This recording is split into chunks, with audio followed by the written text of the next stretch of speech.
İyi akşamlar arkadaşlar, Haber Medya kanalına hoş geldiniz. Kanalıma abone değilseniz aşağıdan abone olup bildirim zilini açabilirsiniz. Bildirim zilini de açtıysanız haydi videomuza geçelim. Bildiğiniz gibi Covid-19 pandemisi sebebiyle Mart 2020'de Türkmenistan sınırlarını kapatmıştı ve uçuşlar askıya alınmıştı. Mart 2020'den bugüne kadar Kartır uçuşu dışında hiçbir uçuş gerçekleşmedi. Türkmenistan'dan son gelen haberlere göre 2021 Mart ayında gidiş dönüş karşılıklı uçuşları açacağını bildirmişlerdir.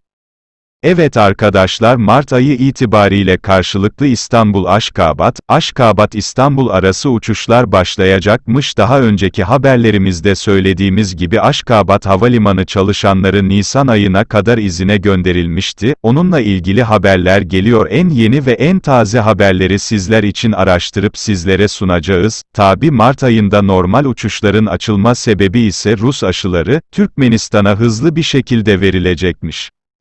Her gelen kişiye aşı yapılacakmış ve 21 gün karantinada tutulacakmış, çünkü aşının koruyup korumadığı 21 günde belli oluyormuş. Ucuz uçak bileti fiyatı nedir, ne kadar diye soruyorsunuzdur. İstanbul'dan Türkmenistan'a gitmek isteyen kişiler $800 Türk Hava Yolları'ndan bilet alıp gidebilecekler. Türkmenistan Hava Yolları'nda bilet fiyatları $300 olacakmış.